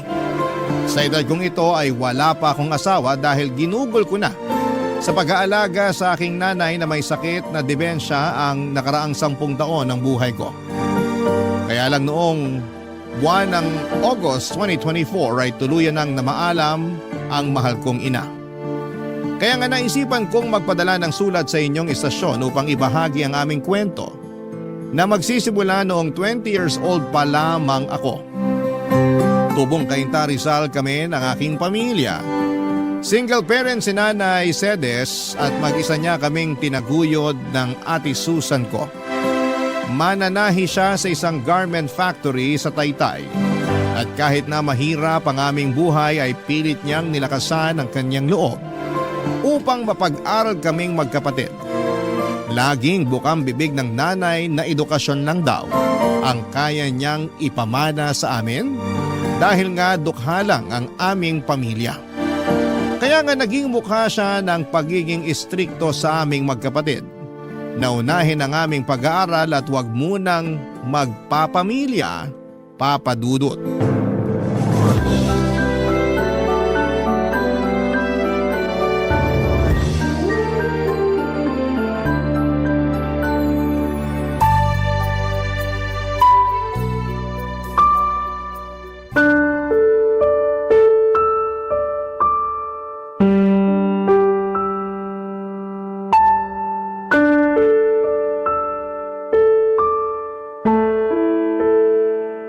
Ano ba naman to, Vito? 2 major subject mo pa talaga yung 3? Tapos yung iba rito ay puro na 2? Sigurado ka bang makakagraduate ka nito? Opo, Nay. 5 naman po yung bagsak. Wala naman po akong 5 dyan. Wala ring incomplete. At talagang pinagmalaki mo pang wala, ano? Hindi po ba dapat? Hindi talaga, kasi kahit walang 5 rito, ang baba pa rin ito. Kumbaga, katumbas ito ng mga gradong palakol nung elementary at high school. Pasensya na po kayo. Yan lang po kasi talaga ang kinain ng utak ko. Pasensyahin mo mukha mo. Mababago ba nun tong mga grado mo? Saka kaya siguro ganito to kababa kasi hindi ka naman talaga nag-aaral. Oo, pumapasok sa eskwelahan at nanghihingi ng baon. Pero baka hindi naman talaga doon ang punta mo. Saan naman po ako pupunta kung hindi sa eskwelahan? Saan pa ba? Di sa bilyaran? O di kaya doon sa computer shop? Naku, wag ka nang magsinungaling. Nakita ka nga ng Ate Susan mo sa mga lugar na sinasabi ko. Nagpapaprint lang po ako sa computer shop. Hindi po ako tumatambay doon o naglalaro. Talaga lang ha? Pexman! Yung sa bilyaran? 1 beses lang naman po akong pumunta sa bilyaran. Nung nagkita-kita lang kami ng mga ka-text clan ko. Saka nandun din naman si Ate Susan eh. Nakikipag-inuman pa nga siya tapos ako lang ang pinagagalitan nyo. 18 anyos na yung ate mo. Nung panahong yon. Ikaw 15 pa lang, pero nakuha mo pang pumaroon. Tapos magre-reklamo ka sa akin kung bakit ikaw ang pinapagalitan ko at hindi kasama ang ate mo? Opo, kasi paborito nyo si Ate Susan. Hindi nyo nga siya kayang pagalitan kasi ayaw nyong magtampo siya sa inyo. Anong sabi mo? Sabi ko, paborito nyo si Ate Susan. Ako hindi. Mas mahal nyo si Ate Susan. Tapos galit kayo sa akin. Ano bang pinagsasabi mong bata ka? Alam nyo po kung ano ang sinasabi ko. Saka hindi na ako bata para di pa maintindihan yung totoong nangyayari. Ang unfair nyo, Nay. Kasi si Ate Susan lang yung tinuturing yung anak. Tapos ako, parang wala lang. Kung parang wala ka lang para sa akin, sana hindi na kita pinag-aral, pinakain at pinatira sa bahay ko. Hirap sa'yo, sumasama ang loob mo pag napagsasabihan ka. Maanong intindihin mo munang mabuti ang sitwasyon? Total, sabi mo hindi ka na bata. Ibig sabihin, malawak na dapat ang pangunawa mo. Kahit na anong sabihin nyo, ganun ko po nakikita ang sitwasyon. Sana talaga hindi na ako sinaoli nun ni tatay sa inyo. Abay, sana nga. Ano pong sinabi nyo? Sana nga, hindi ka na sinaoli sa akin ng magaling mong ama kung magiging ganyan lang katigas ang ulo mo paglaki. Napakawalang utang na loob mo, Vito. Hindi ka marunong rumispeto sa ina mo na nagpalaki sa'yo. Papa Dudut Jr. ako ng tatay ko at bukod doon ay kamukha niya rin ako. Kaya ganoon na lamang ang irita sa akin ng nanay sa tuwing maaalala niya sa akin ang nambabae naming tatay. Noong naghiwalay sila ay kinuha raw ako ni tatay pero binalik din kalaunan sa poder ni nanay Papa Dudut. Kaya pala hindi niya ako paborito dahil bukod sa mga katangiang yon, mahina rin talaga ako sa klase namin at may pagkabulakbol. Hindi ko naman siya masisisi kung natuon ang lahat ng atensyon niya sa ate Susan ko dahil nga para sa kanya ay mabait ito at masunurin. Kahit na inis ako dahil lagi niyang kinakampihan ang ate ko, hindi naman ako nagtanim ng sama ng loob kay nanay. Kasi siya pa rin naman ang nag-iisa naming magulang na nagtaguyod sa aming magkapatid. Mahal ko pa rin siya kahit na hindi kami madalas magkasundo. Kaya lang dahil sa favoritism ni nanay ay hindi kami lumaking close sa isa't isa ni Ate Susan. Para sa akin ay hindi totoo ang lahat ng kabaitan at pagiging masunurin niya na laging nakikita ni nanay. Iniisip ko na maskara lamang niya yon para paboran at kampihan ni nanay. At ako naman yung laging pag-initan. At napatunayan ko yon. Nung isang gabi ay nahuli ko siyang ginagawa ang bagay na yon.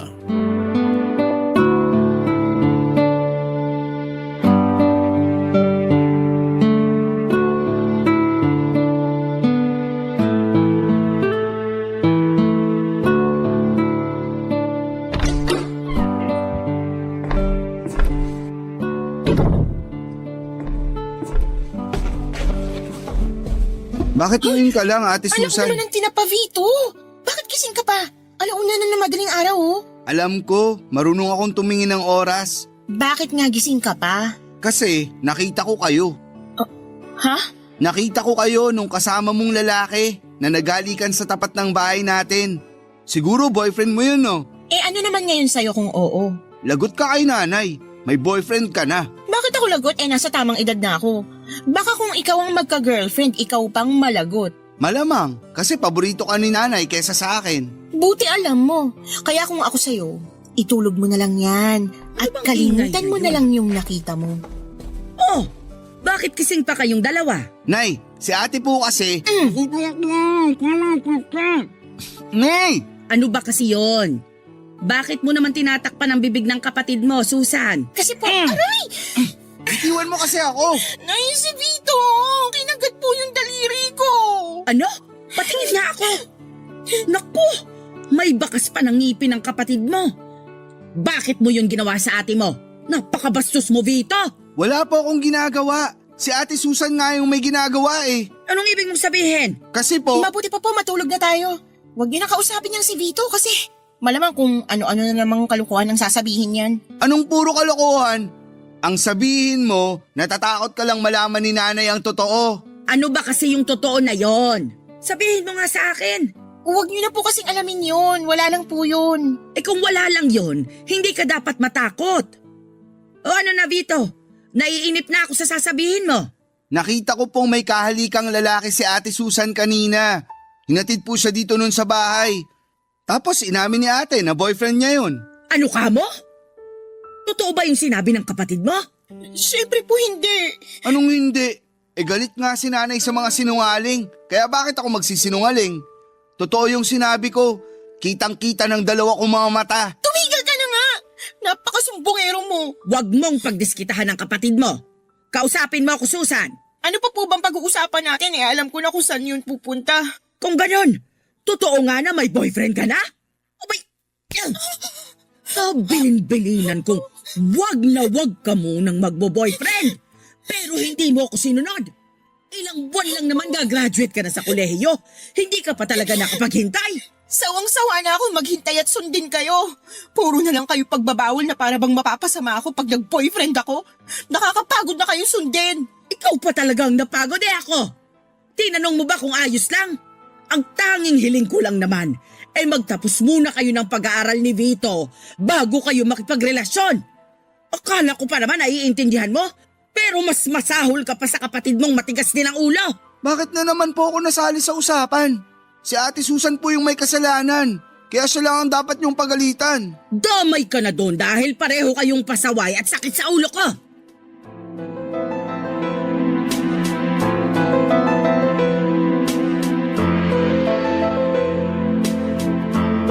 Papadudot ayaw talaga ni nanay na mag-boyfriend si Ate Susan dahil graduating na siya sa college. Saka 21 years old pa lamang siya noon.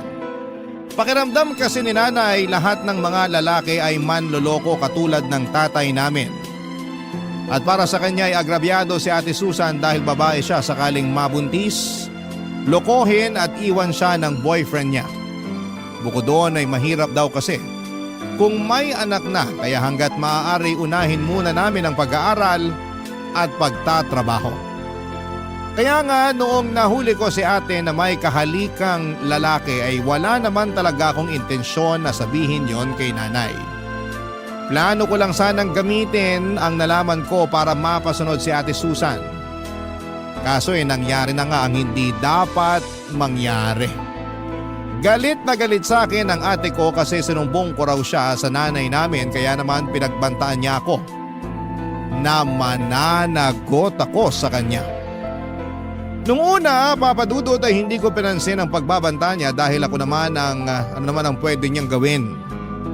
Kaya lang isang araw nang pauwi na ako galing sa eskwelahan ay may grupo ng 3 lalaki na humarang sa akin. Yung isa doon ay namukhaan ko na lalaking kahalika ng ate ko. Siya yung humablot sa bag ko at nagdala sa akin sa may talahiban. Siya rin ang tumulak sa akin sa may putikan. Yung isa naman ay sumipa sa akin sa tiyan tapos yung isa naman ang sumabunod sa akin. Pagkatapos noon papadudot ay tuluyan na nila akong binugbog upang turuan daw ng leksyon. Barangay Love Stories. Barangay Love Stories. Papadudot, hindi naman ako napuruhan sa pambubugbog sa akin ng boyfriend ni Ate Susan. Kasama ng mga tropa nito. Tinuruan lang daw nila ako ng leksyon dahil masyado akong madaldal. Kaya lang na-trauma naman ako. Alam ko na si ate ang may pakana ng mga bagay na yon kaya naman galit ako sa kanya. Hindi ko siya pinapansin kapag nasa bahay kami o kung minsan ay padabog ko na lamang na sinusunod ang mga utos niya para wala ng gulo. Wala rin naman kasing kwenta kung sasabihin ko pa kay nanay ang nangyari dahil baka lalo akong mapasama. Samantala ay pinagpatuloy lang ng kapatid ko ang pagbo-boyfriend kahit tutol si nanay. Sa uli wala na rin naman siyang nagawa at pinagbigyan na lamang ang paborito niyang anak. Naging legal pa nga sila ng boyfriend niya sa bahay. Kapag andon ang mga ito kasama si ate ay nanginginig ang tuhod ko sa sobrang takot. Madalas nagdadahilan na lamang ako para makaalis ng bahay, wag lamang silang makasama. Mabilis na lumipas ang 2 buwan at merong pinagtapat sa amin ni nanay, itong si Ate Susan.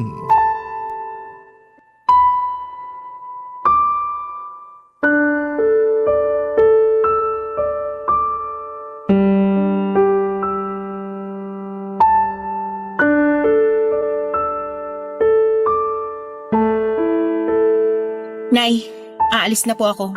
Magsasama na kami ng boyfriend ko. Ano? Paano na lang ang pag-aaral mo? Ayoko naman talaga ng kurso ko eh. Kayo lang naman yung nagpumilit sa akin na kumuha ng business administration eh. Wala nga akong alam sa pagninegosyo. Kaya nga pinag-aaral kita para malaman mo. Saka yun yung kurso na siguradong may patutunguhan ka pagka-graduate mo. Ayoko nga po sabi ng kurso na kinuha ko. Kung gusto nyo, kayo na lang ang mag-aral. Anong sinabi mo? Alam ko narinig niyo yung sinabi ko. Hindi ko na po uulitin. Pinag-aral kita. Hindi para sagot-sagutin mo ako ng ganyan.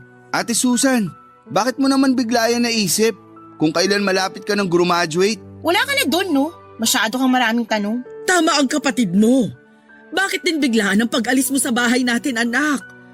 Sabihin mo, ano ba kasing nangyari? Alam nyo, nakakainis na kayong dalawa eh. Kung makatanong kayo, akala nyo naman malaking krimen yung gagawin ko. Hindi ba pwede na gusto ko nang bumukod at magsama na kami ng boyfriend ko? Hindi ako naniniwala na yun lang ang dahilan mo. Kilala kita, may pagkasinungaling ka. Anong sinabi mo? Sabi ko, may pagkasinungaling ka. Totoo naman eh, maraming beses ka nang nagsinungaling kay nanay. Pinagbibigyan ka lang niya kasi paborito ka niyang anak. Pwede ba, Vito? Manahimik ka na lang muna dyan. Hindi naman to tungkol sa'yo eh. Tungkol to sa ate mo. Kaya wag ka na munang sumubat-sabat dyan. Kaya ka hindi paborito ni nanay kasi masyado kang trying hard. Hindi ako trying hard. Trying hard ka? Pwede ba? Manahimik na nga kayong dalawa. Yang anak niyong pagsabihan niyo, Nay. Masyadong mayabang eh. Wala namang pinagmamayabang. Bakit ikaw? Anong pinagyayabang mo? Sige nga. Ayaw mong tumigil ah. Nasa na ba yung kawali, mga linti kayo? Habang tumatagal masyado kang nagiging epal eh. Ikaw nga, akala mo kung sinong spoiled brat? Talaga lang ah. Sinabi ng tumigil na kayo! Sige, sa susunod na marinig ko pa yung bangayan ninyo, ihahampas ko na sa mga pagmumukha nyo ang kawaling to. Kaya mas lalo kong gustong umalis sa pamamahay na to eh. Sawang-sawa na ako sa pagiging diktador nyo. Ako pa rin ang nanay nyo, kaya karapatan kong diktahan kayo. Hindi nyo na magagawa yun dahil ayoko nang tumira sa pamamahay na to kasama kayo. Ayokong palakihin na magiging anak ko rito. Ano ka mo? Sinasabi ko na nga ba, buntis ka ate! Oo, buntis nga ako. Kaya hayaan nyo na kami magsama ng boyfriend ko. Papa Dudut, doon ko lang nakitang umiyak ng husto ang nanay namin dahil sa desisyong umalis ni Ate Susan. Pakiramdam ko ay nawala lahat ng galit at tampo ko sa nanay ko noong nagmakaawa siya kay ate na huwag kaming iwanan. Yung pakiramdam ko noong mga panahong yon ay para bang naninikip ang dibdib ko sa haguluhol ng nanay ko. Kaya nga hindi ko na rin napigilang magmakaawa sa ate ko na huwag niya kaming iwanan. Pero naging bingit bulag si Ate Susan sa pag-iyak at pagmamakaawa namin ni nanay. Sinabi niya na nasa tamang edad na siya para magdesisyon sa sarili niya at gawin ang kagustuhan niya. Tinuloy niya pa rin ang pag-alis at pakikisama sa boyfriend niya. Ang balita namin, umuwi raw sila sa probinsya ng lalaki sa Albay, Bicol. Pero pagkalipas ng 1.5 taon ay nagulat na lamang kami ni nanay nang sumulpot sa bahay si Ate Susan. Dala ang anak niya upang ipaalaga sa nanay namin. At doon nga niya sinabi sa amin ang nangyari sa kinakasama niya, Papa Dudut.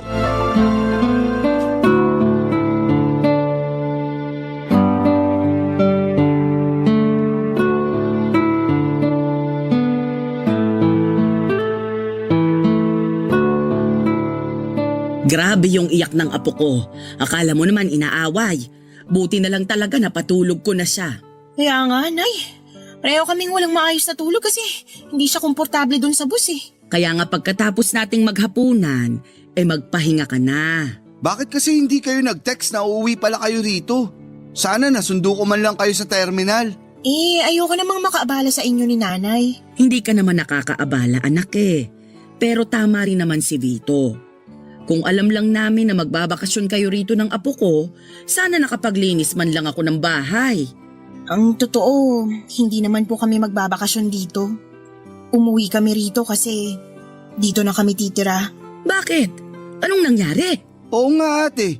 Saka, nasan ang kinakasama mo? Nandun sa Bicol, iniwan ko. Ano ka mo? Iniwan? Ibig sabihin, hiwalay na kayo? Parang gano'n na nga. Masyado kasi siyang mamas boy. Hindi kami magkasundo ng biyanan ko. Lagi akong pinag-iinitan kahit nung buntis pa lang ako. Akala ko magbabago pag pinanganak ko na yung baby namin kasi nga unang apo nila. Kaya lang, mas lumala pa yung ugali. Nalaman ko na lang na lagi pala akong pinagchichismisan ng kapitbahay na kesyo ganito lang ako, ganyan. Sinisisi ako kasi hindi raw nakapagtapos sa pag-aaral yung anak niya. Ay baliw pala siya eh. Ako ang harapin niya nang makita niyang hinahanap niya. Pero alam naman ng kinakasama mo yung ginagawa sa'yo ng nanay niya. Alam naman, kaso mamas boy nga. Mas kinampihan yung nanay, palibasa matanda na raw. Basta, nakakasawa na. Akala niya yata ako yung klase ng babae na magtitiis kasama sa pamamahay nila, yung nanay niyang sala sa init, sala sa lamig. Kaya nilayasan mo sila, tanga yung anak mo, ganun. Oo. Ibang klase ka rin eh. Bakit ba? Hindi ba kayo masaya ni nanay na umuwi na ako rito sa bahay? Wala naman akong sinabi na hindi kami masaya. Parang nung huli nating pagkikita, nagmamakaawa pa kayo na wag akong umalis. Ngayon na nandito na ako kasama yung anak ko para namang pinagsakloban ng langit at lupa yung mga mukha niyo. Huwag mo na lang pansinin si Vito. Lagi namang mukhang pinagsakluban ng langit at lupa yung mukha ng kapatid mo eh. Basta anak, masayang masaya ako kasi sa wakas, nandito na ulit kayo sa bahay ng apo ko. Sobrang miss na miss ko na kayo, naku lalo ka na. Miss ko na rin po kayo, Nay. Ano nang plano mo ngayon? Pwede bang bukas na lang ako magplano? Kasi kita mo na nga pagod na pagod kami ng anak ko sa biyahe, makatanong ka dyan. Huwag ka mag-alala kasi may pera naman ako na itatabi. May pang-ambag ako kahit man lang sa pagkain natin. Akala mo yata nagbakasyon na ako dun sa Bicol. Nagtitinda-tinda naman ako ng ice candy tsaka yelo nung summer kaya kahit papano may kinita ako. Kung yun ang inaalala mo.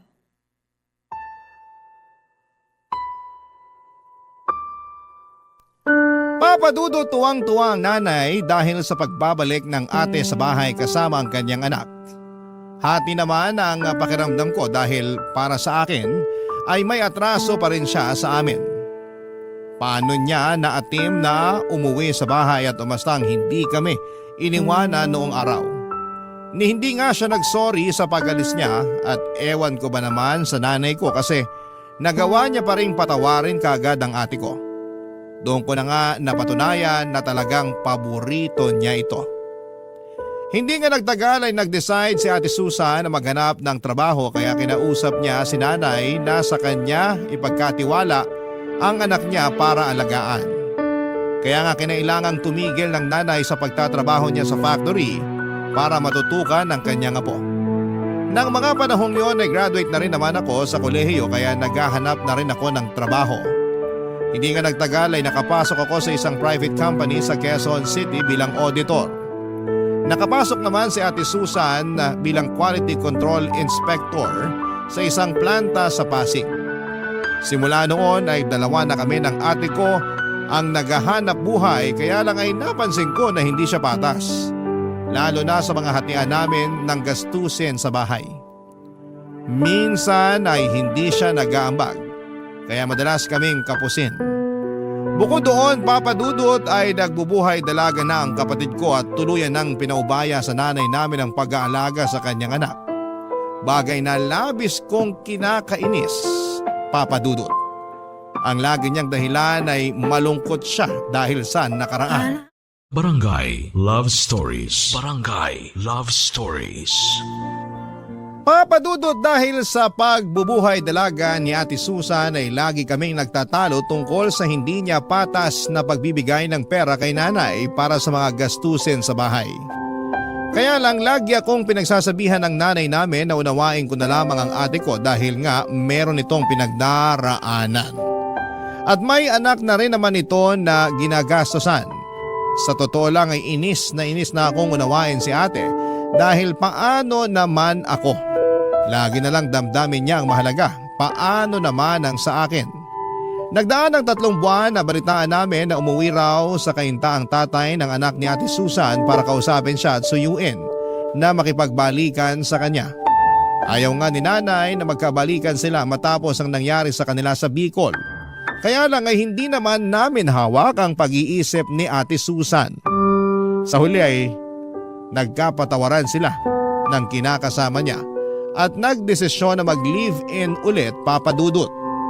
Dahil doon ay nagalsabalutan ang kapatid ko at naulit na naman ang senaryo noon kung paano niya kami iniwan ni nanay, Papa Dudut.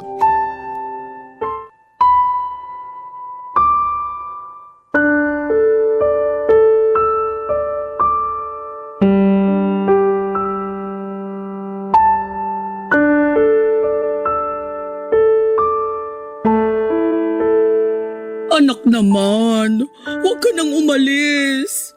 Huwag mo na kaming iwan ng kapatid mo. Ano ba yan, Nay? Kumakaiyak kayo dyan para kayong kinakatay na baboy? Ate Susan, ano ba? Nanay pa rin natin yung binabastos mo. Ay nako, sumabad na naman yung nagbabait-baitang anak. Hindi ako nagbabait-baitan. Saka hindi to tungkol sa akin, okay? Palibasa, wala kang konsensya eh. Iiwan mo na naman si nanay kung kailan napamahal na siya sa apo niya. Magsasama na nga ulit kami ng tatay ng anak ko. Ano bang mahirap intindihin doon? Yung pag-uugali mo yung mahirap intindihin. Wala namang kasing kaso kung magsama kayo. Pero hindi ka marunong magparamdam kahit man lang sana kay nanay. Hindi ka tumatawag o nagte-text. Hindi ka marunong mangamusta sa amin dito sa bahay. Maiisip ko pa ba yun? May anak nga akong inaalagaan. Hindi katwiran yun. Ang sabihin mo, wala ka na talagang respeto sa nanay natin. Oh, tapos ngayon, aalis ka na naman. Sigurado ako na hindi ka na naman magpaparamdam sa amin ni nanay. Magaling ka lang pag may kailangan eh. Doon ka lang namin nararamdaman. Nasasabi mo lang yan kasi hindi mo pinagdadaanan yung mga pinagdaanan ko. Hindi ko na kailangan pagdaanan yung mga mali-mali mong desisyon sa buhay. Anong sabi mo? Pwede ba? Tama na nga yung pagtatalo ninyo. Hanggang ngayon ba naman parang bata pa rin kayo mag-away? Baka nakakalimutan ninyo. Magkapatid kayo. Si Vito yung pagsabihan nyo, Nay. Siya lang naman yung masyadong epal eh. Akala mo kung sino makapagsalita porque mas malaking kinikita? Hindi ako nagmamalaki sa'yo. Saka pinagtrabahuan ko lahat ng meron ako. Sus, ngayon lang yan. Mawawala rin yung yabang mo. Tumigil na nga kayo. Huwag na kayong mag-away. Naririndi na ako sa mga boses ninyo. Kung gustong umalis ni ate, hayaan nyo na lang, Nay. At bakit ko gagawin yon? Ayoko ngang mawala ang ate mo. Ayoko ring mapalayo sa apo ko. Tigilan nyo na nga po yung pagiging madrama nyo. Hindi naman kami titira sa ibang bansa. Dito pa rin kami sa Pilipinas. Malayo nga lang sa bahay natin. Kung bakit ba kasi babalik ka pa ulit sa Albay? Pwede namang dito na lang kayo ng anak mo sa Kainta. Mahirap po ba talagang intindihin? Gusto nga ng kinakasama ko na doon na kami tumira. Plano na rin namin magpakasal at bumuo ng sarili naming pamilya. Kung tungkol naman doon sa nanay na yung inaalala nyo, naisip ko, tama rin naman siya na nag-usap kami. Pwede ko pa rin naman bigyan ng isang pagkakataon yung nanay niya. Tsaka magulang pa rin siya ng tatay ng anak ko kaya dapat ko pa rin siyang respetuhin. Nakakatawa na. Marunong kang rumespeto sa ibang tao, pero hindi sa sarili nating nanay. Tumawa ka lang hanggang gusto mo pero hindi nyo na mababago yung desisyon ko. Anak naman eh. Huwag ka nang umalis. Huwag mo akong iwanan. Vito, anuhin mo nga yung nanay mo? Masyadong clingy, nakakainis. Hayaan nyo na lang pong umalis si ate. Total, hindi na rin naman tayo mahalaga sa kanya. Ayokong umalis ang ate mo. Ayokong magkalayo kami uli. Papadudot sa ikalawang pagkakataon ay iniwan kami ni Ate Susan. Umalis siya nang hindi man lamang lumilingon sa umiiyak at nagmamakaawa naming nanay. Galit ako sa kanya, Papa Dudut, dahil sa pananakit niya sa nanay namin. Napakawalang respeto niya para magdesisyon ng ganon na lamang. Sa totoo lang ay malungkot din naman ako sa pag-alis nila ng pamangkin ko. Pero mas nanaig sa akin ang pagkadismaya sa kanya. Yung pagkakataon na yon pala ang huling beses na makikita namin sila ng buhay dahil pagkalipas ng 3 araw ay nalaman naming na aksidente ang bus na sinasakyan nila ng pamilya niya. Hindi matanggap ng nanay ang nangyari kay Ate Susan at sa apo niya. Labis-labis naman ang pagsisisi ko dahil hindi ko pa piniling makipagkasundo sa sarili kong kapatid ng mga panahong may pagkakataon pa sana.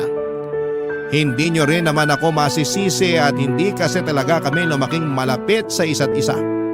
Kaya nga humingi talaga ako ng tawad sa harapan ng kabaong niya at nangako na hinding-hindi ko pababayaan si nanay habang nabubuhay ako. Mabilis na nagdaan ang 1 taon. Nagsunod-sunod ang pagkakasakit ni nanay hanggang sa makitaan siya ng maagang sintomas ng demensya at tuluyan na ngayong lumala at magprogreso sa paglipas ng mga taon. Pero Papa Dudut, hindi ko sinukuan si nanay. Hindi ko siya iniwanan. Nanatili ako hanggang sa mga huling sandali niya para ipaalala sa kanya na mahalaga siya sa akin at kung gaano siya kaimportante. At syempre, kung gaano ko siya kamahal.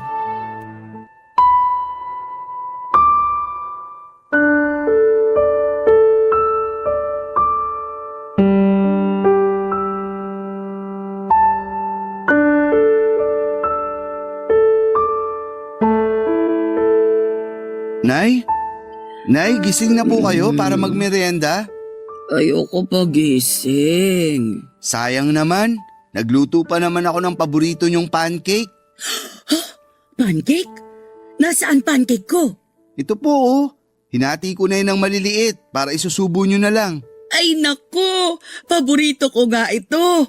Akin na, para makain ko na. Ay teka, sino ka ba? Paano ka nakapasok sa bahay ko?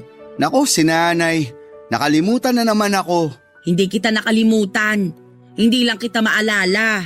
O sige po, magpapakilala ulit ako. Ako po si Vito, anak nyo. Vito? Anak ko? Opo, yung bunso nyo. Wala talaga akong maalala na may anak ako na pangalang Vito. Pero meron akong naaalala na may anak ako. Kaya lang hindi Vito ang pangalan niya. Ano po? Susan! Ah, si Ate Susan po. Oo! Nasaan na ba si Susan? Parang matagal ko nang hindi nakikita yung anak kong yun. Kasi po. Kasi ano? Sige ka! Hindi ko kakainin tong pancake pag hindi si Susan ang nagpakain sa akin. Ay, kasi po nay, Ano nga? wala na po si Ate Susan. Anong wala na si Susan? Imposible naman yun. Kahapon lang nagkita kami. Ginawan pa nga niya ako ng pancake tapos sabi niya, kakainin daw namin ng sabay yung ginawa niya. Baka panaginip nyo lang po yun. Kasi matagal na pong patay si Ate Susan. Hindi patay si Susan. Nagsisinungaling ka lang. Hindi po ako nagsisinungaling. Pero naiintindihan ko po kung hindi nyo na matandaan. Pasensya na po kayo kung sinabi ko pa. Sabi na hindi totoong patay ang anak ko. Pero saan ba kasi siya pumunta? Hindi ko po alam pero kapag kumain kayo baka bumalik na po siya. Talaga? Opo. Kaya kumain na po kayo ha? Kaso gusto ko si Susan magpakain sa akin. Si Ate Susan po magpapakain sa inyo sa susunod. Pero sa ngayon, ako na lang po muna. Promise? Si Susan sa susunod Opo, promise po. Yay! Subuan ko na po kayo.